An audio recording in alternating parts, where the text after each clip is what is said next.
What is going on, guys? Josiah LaRue here, and today we're talking about some of the exciting new announcements that Apple made at WWDC 2016. So let's go!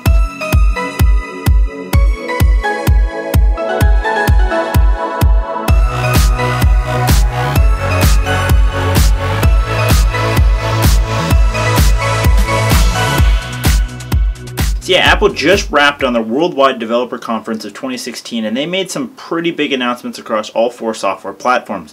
Now, unfortunately, there was no new hardware announcements, even though there had been some talk in the rumor pipelines, but that'll probably be coming at a later event sometime midsummer or early fall. Maybe around the iPhone event, but probably sooner for MacBooks, etc. But in the meantime, Apple talked about watchOS, tvOS, macOS, and iOS. Let's talk about that.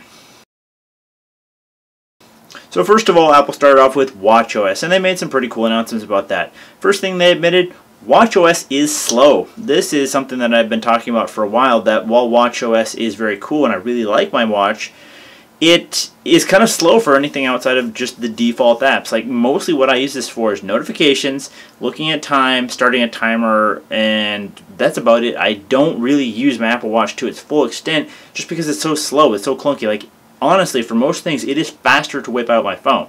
Now, for the things I really use it for, looking at notifications, quickly responding to texts or messages, etc., it's great for.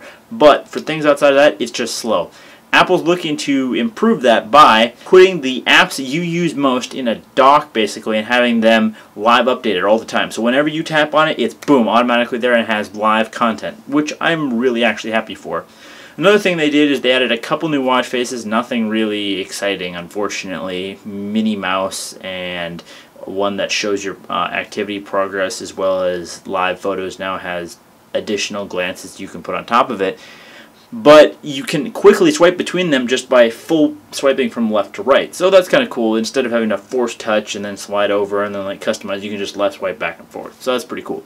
Notifications still come down from the top, and your glances come up from the bottom. They also updated messages in that you don't have to swipe up to hit reply. Basically, the 3 options for you to reply, whether that be emoji, voice, or sending your heartbeat, is right there, icons right underneath the message. Then if you just hit the scroller, automatically it shows your pre-filled options of suggestions based on your either what you've manually added in or what Apple presents to you based on what the text was. But also, there's a new feature called Scribble. That's right, using your finger you can draw the letters quickly across the screen and it'll fill out the words. Now, unless you're like just typing up again short messages that you want specifically custom, I don't find it'd be very efficient to draw a full paragraph just by drawing letter by letter, but that is pretty cool. Also, it is supporting multilingual, so if you want to draw in Chinese or Spanish characters or Japanese or whatever, you can do that and it automatically fills those in as well. Fitness was also updated. Fitness now is improved in that you can share your results, so you can do a little bit of comparison. How is my buddy doing on his fitness as well as I am? Also, you can trash talk. At the end of the day, you can send them either positive or negative comments on how they're doing. Also, Apple wanted to be beneficial for those in disabilities, so specifically people in wheelchairs. Obviously, you're not getting the same amount of movement when you're sitting in a wheelchair all day, so time to stand up really doesn't help someone who's sitting down all day in a wheelchair. So what they did is they worked with people in wheelchairs and allowed you to track the movement and exercise you get from just wheeling yourself around or doing wheelchair-based activities through that. So your watch actually more properly tracks your movement and analytics that way by basically, I'm assuming, just switching on a wheelchair or disabilities mode. They also have a breathing app, which is basically just how it sounds, a quick way for you to do deep breathing exercises throughout the day, and it does that through either haptic feedback or nice little visualizations on the watch from 1 to 5 minutes. And finally, a big one was SOS mode. Basically, if you push and hold the bottom button on there, not only does it bring up power off and reboot and all that, but it also brings up SOS. If you continue holding for 3 seconds, it'll automatically dial 911. You can talk to a dispatcher, and as soon as 911 hangs up and it's coming to get you, then it'll automatically mass text anyone in your emergency contacts, giving them your information, if there's anything that it can detect wrong with you, as well as a live map of where you are, so then they can immediately coordinate and hopefully come and try and help you. Also, then your watch face then immediately switches over to all of your medical ID information of any allergies you might have, name, date, birth, etc. So some nifty updates. The biggest thing I'm looking for on that one is the improved speed, so that's pretty cool. Moving on, the next one was tvOS. Now this wasn't quite as huge of an update, but basically they're just saying that since they released the 4th generation of Apple TV, people have absolutely loved it. The ability to have Siri, a new interface, and apps is huge. There's already about 65,000 apps specifically for Apple TV, which wasn't that huge to port over because basically it's a skin version of iOS which allowed developers to move over their iOS games straight onto Apple TV and control it with iOS devices. So that was pretty cool. But a few things that they said that they were going to be adding to the App Store: Sling. Now if you have a Sling service, you can automatically view Sling content right on your TV. They also have Fox Sports, which allows you to view up to 4 live streams, in boxes on your TV all at once. So you can be watching several basketball, football, soccer, or whatever else you want to watch live on there, as well as a few new games like Minecraft Story. Some popular titles are coming to the Apple TV. Also, people were telling Apple that they wanted something other than just the new Apple Remote. While the Apple Remote is nice and definitely a step up from the old Apple Remotes, people wanted to use their iPhones and iPads. This was something that I thought was kind of weird that Apple didn't support out of the box, but 6 months later they're finally doing it. The new Apple Remote app from the App Store allows you to do basically the same inputs from your Apple Remote. So there's a big square on your device that you can use to draw around and do digital touch implementation, a big button for Siri, of course that's the big focus, as well as some hard buttons, and it also becomes a controller so you can use it to control games or whatever else, just like the physical remote allows you to do. And finally, Apple brought out a very cool and innovative feature. On basically every cable or media content box, you're going to have multiple services, whether that be Netflix, Skype, Dish, Fox, CBS, NBC, HBO Go, etc. All of those have like different sign-ins for all your different accounts. Well, Apple's trying to consolidate that so you don't have to put in so many dang usernames, inputs, passwords, etc. Basically, you're going to input all of your information into one sign-in app that is on your device, and then input that, and it'll automatically do all the logging in and content unlocking for all of the apps and services that you have on your Apple TV in one quick fell swoop. Then it automatically updates you in the bottom of the app of everything that you're signed into, so you can see automatically what worked, and you might have to do some individual signing in, but for the most part, single sign in. It's a really cool feature, and I really hope that that starts rolling out to maybe even the iPhone and iPad. I mean, the ability to be able to do single sign-in for all of your apps and content, because a lot of your content apps cross over from your TV to your iPad or your iPhone, so single sign-in would be really cool to see in other devices as well, but it's cool to see it's coming to the Apple TV, because definitely that's the hardest input information into. The third big update was macOS. Now, I didn't misspeak, that is the new name for OS X. Basically, any laptop or desktop software is now macOS, basically bringing their naming schema in with watchOS, iOS, and tvOS. So it's all OS with whatever the divider is before it. macOS is now macOS Sierra. That is the new version of macOS, basically macOS 13, I think. So for the past 10 to 11 years, it has been OS X. It is now macOS, and the new version is called Sierra. And Sierra did bring a lot of improvements. So let's talk about that. First up was auto unlock. It is kind of annoying to type in long passwords, which you really should have long, complicated passwords for any of your devices. But, if you mistype that, then boop, you got to type it in 2 or 3 times. Apple decided that it's easier that with Bluetooth, you automatically come in close proximity to your Apple device and it unlocks. How does it do that?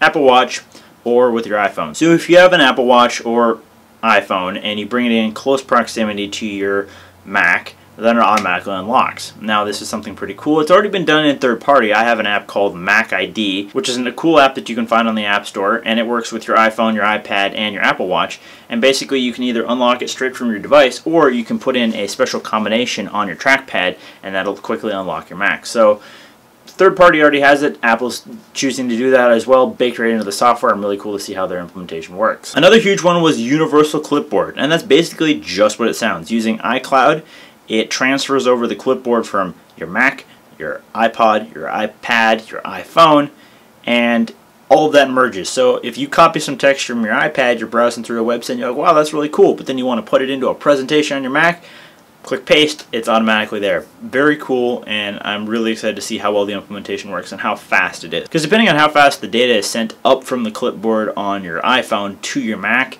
could be a little bit of a make or break for me, but we'll see how Apple actually does it. Apple Pay is coming to Mac. Basically, it's coming to Safari. So they're baking in Apple Pay support for the vendors who support it through Safari. So if you're browsing around and you say, hey, I want to pay for it, Apple is basically just trying to compete with PayPal or any other services. So you can hit Pay with Apple Pay. It'll confirm that you're hitting that amount. It'll then ask you to authenticate using Touch ID on your iPhone or with your Apple Watch.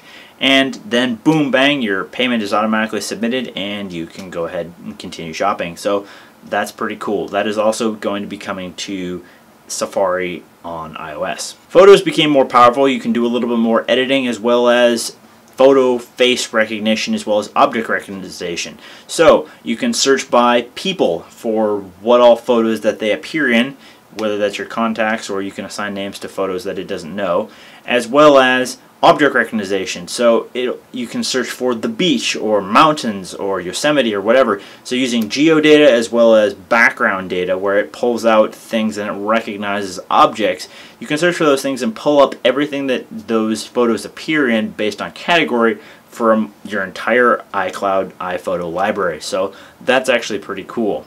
Moments are also something that's created. So all of the photos and videos taken at a certain location or area and time, also based around people who appear in it, and the objects in the background are created into moments. So vacations become moments, so you can name them or it'll automatically name them based on location, and it'll also create a little video, which is basically just some images and some video that you may have taken and created into a little mini slideshow. Also very cool. iCloud Drive now automatically copies over the contents of your desktop and your documents folder, because a lot of people are working on their desktop more than they are saving it into specifically iCloud Drive, documents, photos, etc. It automatically copies that as well over to your different Macs so you can share content that way. iTunes was updated to include the new looks and features of Apple Music on your iOS device, as was Messages. More on that in a little bit. A couple of other features that they kind of glossed over but I think are pretty cool was tabs. You can now do tabs in Finder as well as apps, so you can do different tabs of documents, whether you're working in Pages or presentations or whatever, and they're saying that they are going to allow this embedded tab support even in apps without developers having to specifically develop for it. So out of the box, Mac OS is supposed to tabulate all the different windows that are created under a specific program, so you can quickly browse between all of your different windows from that program just through tabs. Finally, picture-in-picture.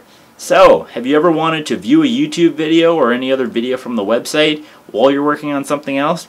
Well, now, just like your iPad, you can do the picture-in-picture, which basically shrinks it down, and it's a live moving video in a tiny window that you can resize to certain amounts, and it'll move across all of your different spaces. So that's pretty cool. That is by far one of the biggest features that I really like. The ability to watch a YouTube video while I'm working on a document instead of having to switch back and forth or do side-by-side frame mode. Finally, Siri is coming to the Mac. That is right. Now the full entire capabilities of Siri is coming to your Mac, so you can do dictation, you can book lifts, but the biggest thing that they were showing was that you can search for stuff. So you can search for, hey, find my vacation photos from Yosemite Park back in 2013 that included grandma in them, and it'll automatically, using the power that Photos has, drill down to that and find that stuff. Also, it's contextual, so you can keep building onto it and then say, also include the photos of Uncle Bob, etc. Or find me the documents that I had tagged and been working on last week specific to my keynote presentation or whatever. So it automatically finds all of that in relation to it just with voice search. You can also reply to messages, you can look up content and then put that into your sidebar. It's actually very cool, and I'm excited to see how Siri will overall integrate with macOS and what all it can bring to the table. And one of the big ones that I feel that Apple kind of just glossed over but is going to be huge for people is optimized storage. That's right. Particularly with the MacBook Airs and MacBooks, etc., you are getting only a certain small amount of flash memory. People don't really want to spend hundreds and hundreds of dollars on 512 or a terabyte of flash memory. So what Apple is doing is it's going to look through for all duplicates, old backups, etc., and you can toggle on optimized storage in different areas, and it will compress or delete unnecessary files, giving you back a bunch of space. They gave an example of a normal hard drive that had about 20 gigs left, and it had huge media libraries, a lot of cache files, etc. And after optimized storage was run through it, it went back up to 150 free gigs. So I'm excited for that. I only have 256 gigs of storage on my MacBook Air, and it'd be really cool to be able to automatically optimize that storage and maybe get a little bit of space back. So I'm really excited to see how this overall macOS works on my MacBook Air, whether it's optimized storage, getting me back a little bit more storage, Siri, as well as the auto unlock with my wristwatch. So pretty excited for macOS. So yeah guys, this has been part 1 of my Apple's Worldwide Developer Conference 2016 coverage. I hope you enjoyed it. Let me know in the comment box down below, what did you think of everything I've talked about so far? What features stood out to you, and what are you most excited for coming in these new software releases this fall?